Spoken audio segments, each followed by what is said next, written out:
Julunggul, the river goddess, the great rainbow serpent of the Aborigine.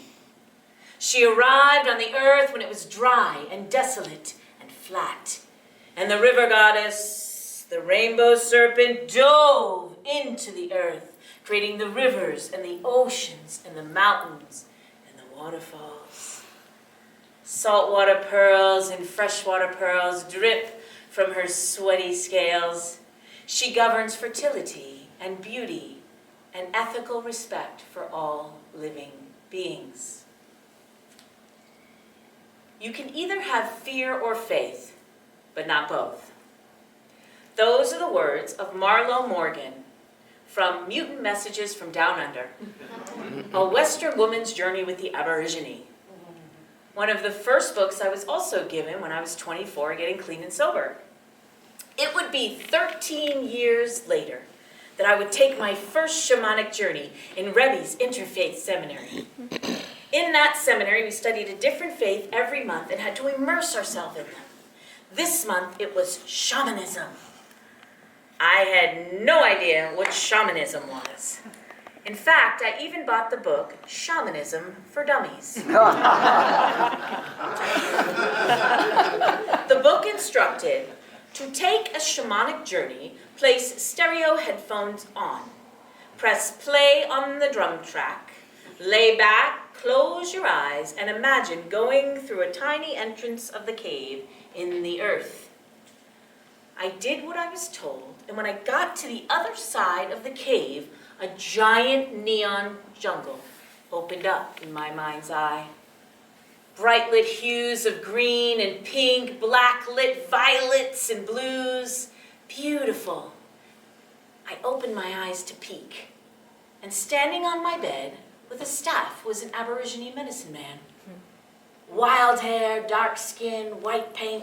He looked me in the eyes and said, "Peekaboo."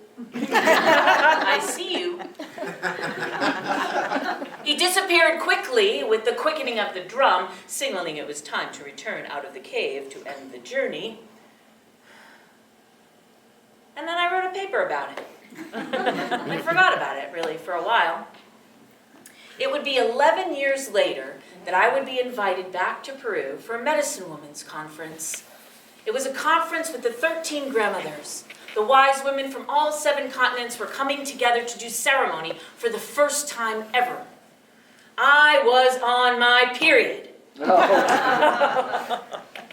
For like 3 months straight, in a perimenopausal flood. We get to the ceremony, and Milawonga, the Aborigine medicine woman, announces that she is going to do a ceremony for women on their moon cycle. I qualify. We all lined up dressed in white to go one by one up to Milawonga. And I got in front of her, 6 foot tall, with all the power of Julunggul, the rainbow serpent. She grabbed my lower abdomen, my lower back, and looked at me in the eyes, as if to say, "Peekaboo." I see you. And as she held me there, though, I received a vision, a great vision of the 4 rivers that I travel through in my life. And that at the bottom of these rivers are stones, important stones. For these stones keep the water from seeping into the earth so the river can flow. And I saw in that vision how I pick up stones in these rivers. In the river of joy, I pick up stones of fear. In the river of love, I pick up stones of anger. In the river of gratitude, I pick up stones of shame. In the river of peace, I pick up stones of guilt. And I knew that although I had done so much work, I still was carrying stones.